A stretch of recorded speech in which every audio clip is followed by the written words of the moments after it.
After the most unbelievable season in the ANZ Championship, we are set for the final showdown, and what a blockbuster it is going to be. A true Trans-Tasman clash. The Melbourne Vixens hosting the Waikato Bay of Plenty Magic. Just one game left before we crown the 2012 champion. As I say hello and welcome to a very special edition of Centre Pass. It is the Grand Final edition, the official video podcast of the ANZ Championship. Dan Ryan here alongside Sharelle McMahon. Sharelle, we are set for an ultimate Trans-Tasman battle. It's going to be a beauty. We are, and isn't it amazing that 4 out of the 5 years we've had the competition running, we've had a Trans-Tasman clash, an Australian and a New Zealand side in there, and you know, it's such an exciting time, the grand final, the lead into a grand final, the preparation. So yeah, very much looking forward to it. Well, the Magic have earned the right to play off in the decider against the Vixens. Let's have a look at the result from the preliminary final. Of course, it was played on Monday night in Auckland, and the Magic getting over the top of the Northern Mystics 57-48 by 9 goals. But Sharelle, it went into overtime. It was an absolute thrilling encounter, so tight for the first half of the match, and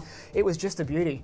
It was such a great game, really. I mean, it went goal for much of the game, and obviously we then ended in extra time with the game being tied. And, you know, there were nerves at the start of that game, which is not unusual for a final, but, you know, it did find, take both of the teams some time to find their feet. The Magic led by 1 goal at the main break. The third quarter was all the Mystics. They won at 13-10, put themselves 2 goals up going into the main break.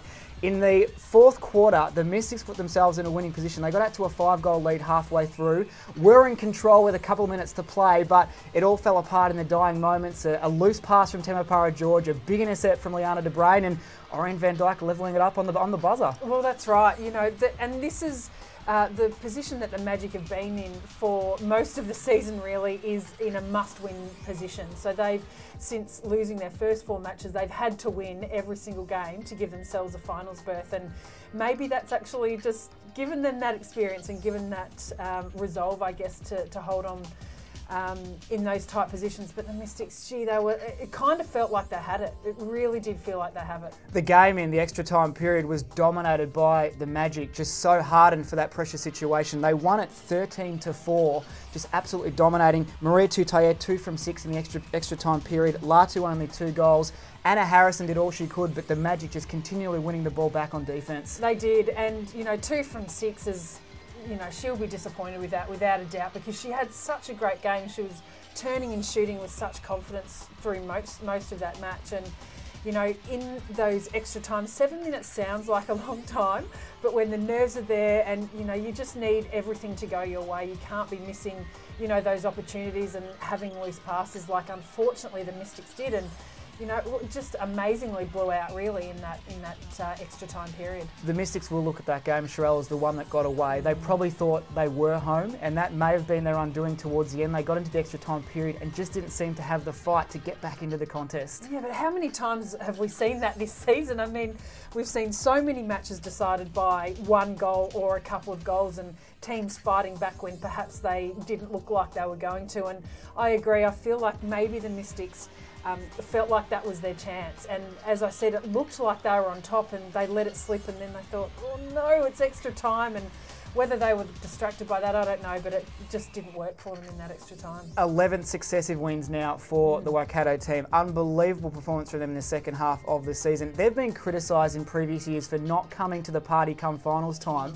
What they've done this year is, with their backs against the wall, they've been able to pull it out time and again. It is an ominous sign for the Vixens come the final on Sunday. It is. It's an incredible sign, and we've been talking about it all year really, since they started to get their form back on track. We've been saying, you know, they're coming, they're starting to click in defence, in attack. Their stars are starting to perform, and you know, it was always scary for Magic to be making that final, I thought, for all the teams, and that they would really push, and obviously they have. And you know, last time they played against each other, it was such a tight game here in Melbourne. Casey Williams, of course, was hobbling off the court at the end of the game. She was suffering from cramp, maybe a bit of a foot injury as well. she was such an integral part of their backline. They'll need her to pull up come that game on Sunday. They will. It was interesting kind of watching Casey Williams finish that game out, and it was a little hard to tell whether it was a little ankle tweak or whether it was some cramping, which I've seen her go through before in, tight matches in extra time in big games. So, that's kind of, it'll be interesting to see what comes out of that, whether they'll be tight-lipped about what's happening or we'll be able to get some information, or we'll just see, because she is just so crucial to that lineup. Well, it was a huge game. The Magic knocking off the Mystics by 9 goals to book a place into the grand final. Sherelle, who was your performer of the week for this week's prelim?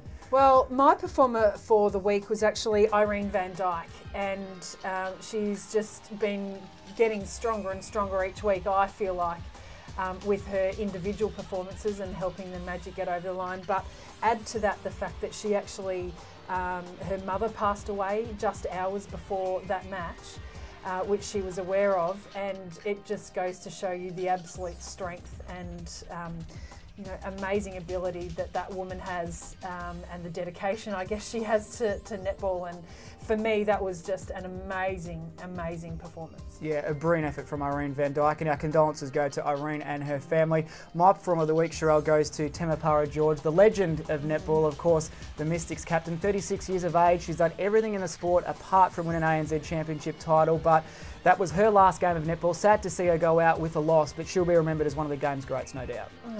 She will absolutely be remembered as a great. I would love to have played with her. Her tenacious ability, her ability to feed the circle was just always something that was tough to go up against as an opposition. And congratulations to Temapara on a great career.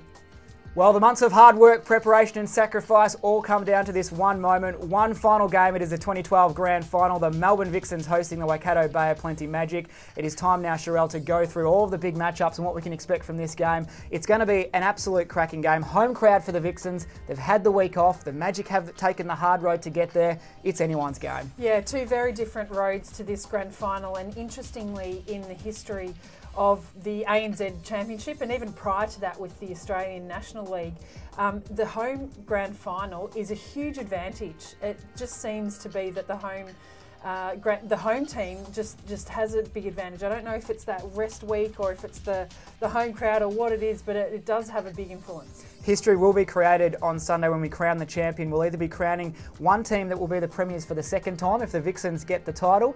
If the Magic get it, they will be the first team from across the Tasman to win it. So there is plenty on the line. There is heaps on the line, and great story either way it goes, really. I mean, the first time a team has actually backed up, which we don't see very much for some reason. And of course, the New Zealand side winning, it's been dominated by the Australian sides in the first 4 years of this competition. So really interesting to see. We mentioned the two different lead-ins that these teams have had. The Vixens have tried to keep things as normal as they can. They played a practice match on Friday night and then gave the girls a little bit of rest time over the weekend to refresh.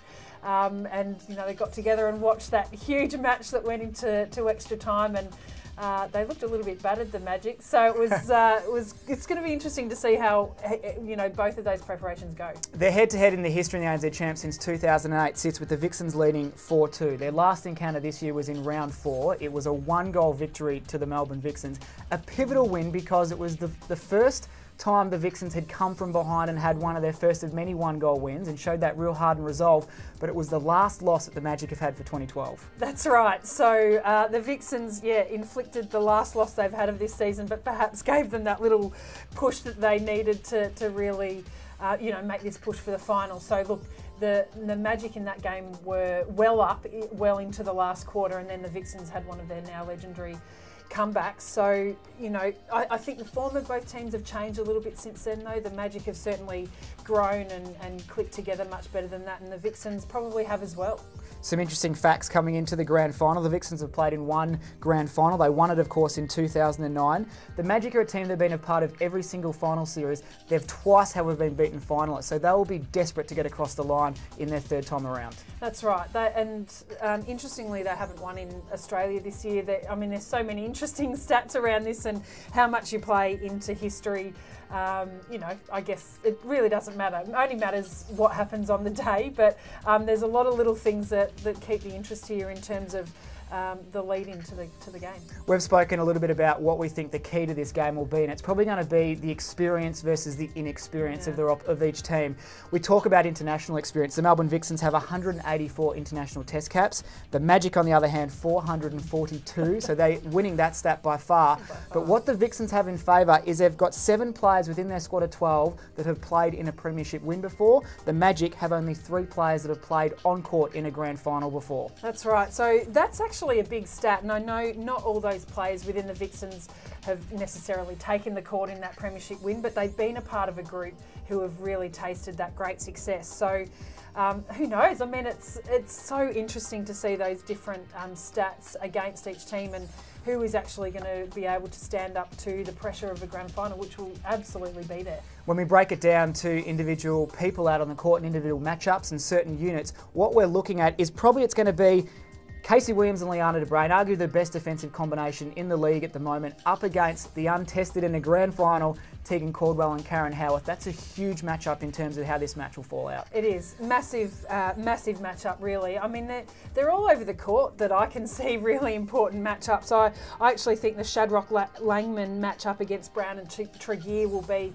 a really important one too, because obviously a lot of the drive from the Vixens are coming from that great centre court combination between Tregear and Brown. But as you say, you know, the defensive lineup of De Bruin and Williams has been spoken about so much this year, and it's just been incredibly tough in the second half of the year particularly to get big scores against. Coming into this season, the Achilles heel of the Magic over the past couple of years has been that attacking transverse line, wing attack, goal attack. But what we're seeing, Ko Watts and Gianna Nopu doing a fantastic job this season. Huge test against Chatfield and Corletto, premiership defenders for the Vixens in 2009. Yeah, that's right. I mean, that has, again, the defensive lineup of the Vixens has been something that we've spoken about a lot, that it has been incredibly solid. You know, with a lot of experience down at that end. So, you know, across that transverse line, it'll be very tough, and it'll be, you know, the job of those girls to really step up and start bringing that ball down into Irene and using the strengths that they've got in that circle. Well, Sherelle, it is time to put it all on the line in our tipping competition. Who are you backing to win the 2012 ANZ Champs Grand Final? I think I know who it might be, but if you get it wrong and I get it right, we might tie up. You're winning by 1 at the moment, but who are you backing and by how much? Okay, well, yeah, it's not surprising that I am backing my Vixens girls. I think that the home court advantage and just the matchups across the court and the way they've gone about this season is going to get them over the line. But I can't tip a big margin. I think it's going to be tight, so I'm going to go with 5. Excellent. All right, I'm going to back the Waikato Bay of Plenty Magic to be the first team from across the Tasman to win the title, and I reckon the Magic are going to get up across the line by just 2 goals. It's going to be an absolute beauty. Very good. Well, that is about it for our grand final edition of Centre Pass. Make sure you jump onto the ANZ Champs website. Follow us on Facebook and Twitter. Sherelle, tickets still available for the big one as well? They are. It's on at Hisense Arena this Sunday at 2 o'clock. So get in there, create a big crowd for the Melbourne Vixens. But of course, you'll be able to watch on Channel 10 and Sky as well. They'll be showing the game live. History will be created. A champion will be crowned. Who will it be? The Melbourne Vixens or the Waikato Bay of Plenty Magic? Make sure you tune into Centre Pass next week. We'll give you a full review of the grand final and, of course, all the award winners from season 2012. Until then, it's goodbye for now. Thank you to our sponsors, our principal sponsor, associate sponsors, support sponsors and suppliers, and our broadcast partners.